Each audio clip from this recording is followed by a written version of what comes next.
दोस्तों आज मैं आपको 2024 में डेटा एनालिस्ट बनने के लिए स्टेप बाय स्टेप गाइडेंस दूंगा। डेटा एनालिस्ट का जॉब आईटी सेक्टर की one of the most in demand and popular jobs में से एक है। 2021 में डेटा एनालिस्ट का मार्केट $45.4 बिलियन का था और आने वाले टाइम में इंटरनेट यूजर्स के बढ़ने के साथ साथ ये मार्केट भी ग्रो करेगा। ये वीडियो स्पेसिफिकली उन लोगों के लिए होने वाली है जिन्हें कोडिंग का बिल्कुल नॉलेज नहीं है, लेकिन फिर भी वो डेटा साइंस की फील्ड में करियर बनाना चाहते हैं। इस वीडियो में आप स्टेप बाय स्टेप प्रोसेस जानोगे कि किस तरह से आपको प्रोग्रामिंग लैंग्वेजेस को सीखना है, किन किन टूल्स को सीखना पड़ेगा, कैसे आप प्रैक्टिकल एक्सपीरियंस गेन करोगे, कैसे आप अपना पोर्टफोलियो बनाओगे, किस तरह से आप कंपनीज को अप्रोच करोगे और कितनी सैलरी आप शुरुआत में एक्सपेक्ट कर सकते हो। ये सब आप इस लाइव वीडियो में जानने वाले हो। तो without any further delay let's get started.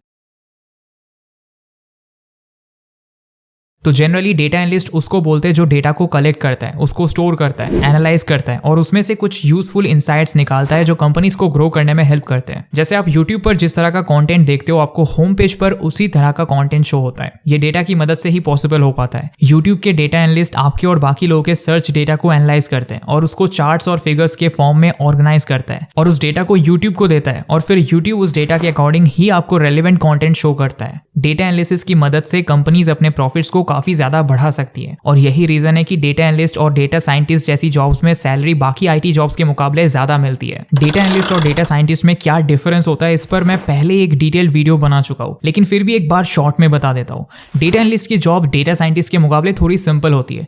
दोनों ही जॉब्स में आपको डेटा को कलेक्ट करके ऑर्गेनाइज करना होता है और उसमें से यूजफुल इनसाइट्स निकालने होते हैं। लेकिन डेटा साइंटिस्ट डेटा को एनालाइज तो करता ही है, साथ में वो मशीन लर्निंग की हेल्प लेकर फ्यूचर प्रेडिक्शन भी करता है। यानी जो डेटा कलेक्ट हुआ है उसके अकॉर्डिंग कंपनी को आगे कौन से स्टेप्स लेने चाहिए जिससे फ्यूचर में प्रॉफिट हो, ये बताने का काम डेटा साइंटिस्ट का होता है। डेटा साइंटिस्ट का काम थोड़ा ज्यादा टेक्निकल होता है और उसमें मैथमेटिक्स, मशीन लर्निंग और प्रोग्रामिंग में एक्सपर्ट होना पड़ता है। इसीलिए डेटा साइंटिस्ट की सैलरी भी डेटा एनालिस्ट से ज्यादा होती है, जबकि डेटा एनालिस्ट का काम इतना टेक्निकल नहीं होता और उसमें मशीन लर्निंग की या बहुत हाई लेवल की प्रोग्रामिंग की नीड नहीं होती। Skills required to be a successful data analyst. Number 1, Microsoft Excel. Data analyst के लिए जो स्किल सबसे बेसिक है वो है एक्सेल, क्योंकि एक्सेल की मदद से आप डेटा को एनालाइज कर सकते हो। अब बहुत से लोगों को एक्सेल यूज करना आता भी होगा, लेकिन यहाँ पर आपको थोड़ा एडवांस लेवल सीखना पड़ेगा। बेसिक से काम नहीं चलेगा। एडवांस एक्सेल के अंदर आपको जो चीजें आनी चाहिए वो है conditional formatting, macros, data sorting, data validation, vlookups, filters, Power Query, charts etcetera. Number 2, SQL, structured query language. SQL एक प्रोग्रामिंग लैंग्वेज है जिसकी मदद से आप डेटा को स्टोर और प्रोसेस कर सकते हो। एसक्यूएल भी डेटा एनालिस्ट के रोल के लिए एक मस्ट टू हैव स्किल है। एसक्यूएल की मदद से आप डेटा मैनिपुलेशन और डेटा एनालिसिस भी कर सकते हो। एसक्यूएल के अंदर आपको जो टॉपिक सीखने पड़ेंगे वो है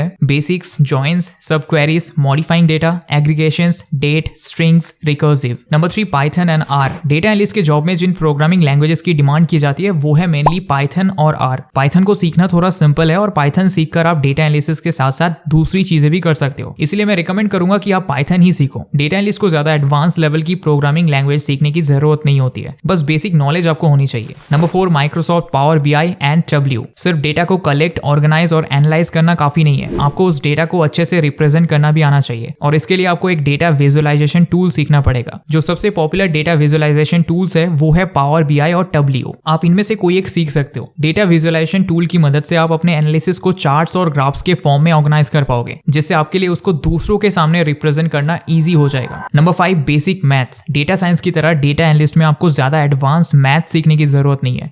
डेटा एनालिस्ट बनने के लिए आपको linear algebra, calculus, statistics, probability, यही बेसिक मैथ टॉपिक सीखने पड़ेंगे जो कि class 10th, 11th and 12th में आपको पढ़ाए ही गए होंगे। Number 6, presentation skills. जब आप डेटा को एनालाइज करके उसमें से यूजफुल इनसाइट्स निकाल लोगे और उसको चार्ट्स और ग्राफ्स की फॉर्म में कन्वर्ट कर लोगे, तब आपको उसकी एक प्रेजेंटेशन अपने कंपनी के बाकी मेंबर्स को दिखानी पड़ेगी और ये आप तब तक नहीं कर सकते जब तक आपके पास अच्छी प्रेजेंटेशन और कम्युनिकेशन स्किल्स ना हो। इसीलिए इन चीजों को भी सीख लेना, ये आपके लिए आगे हेल्पफुल रहेगा। और कुछ लोगों का यह भी सवाल रहता है कि क्या डेटा एनालिस्ट बनने के लिए इंग्लिश आनी चाहिए? तो देखो, नॉर्मल लेवल की इंग्लिश आपको आनी चाहिए, क्योंकि जो आपका इंटरव्यू होगा उसमें आपको इंग्लिश में ही क्वेश्चंस पूछे जाएंगे। इसके अलावा जो डेटा आप कलेक्ट करोगे वो सब भी इंग्लिश में ही होने वाला है, तो बेसिक इंग्लिश आप सीख लेना। अब बढ़ते हैं नेक्स्ट स्टेप की तरफ। Refine your skills by doing data analysis projects. Tools और स्किल्स आपने सीख लिए, अब काम का रियल एक्सपीरियंस लेने की जरूरत है, क्योंकि देखो आज के टाइम में डिग्रीज और थियोरेटिकल नॉलेज के मुकाबले प्रैक्टिकल एक्सपीरियंस को ज्यादा वैल्यू दी जाती है। इसीलिए आपको स्किल्स को सीखने के बाद उनको डेटा एनालिसिस के अकॉर्डिंग रिफाइन करना पड़ेगा और इसके लिए आपको डेटा एनालिसिस के रियल प्रोजेक्ट्स करने पड़ेंगे। अब प्रोजेक्ट्स और डेटा सेट्स आपको कहाँ मिलेंगे, इसके लिए मैं आपको कुछ वेबसाइट्स बता देता हूँ। Kaggle, KD Nuggets, 538, Google data set search, GitHub,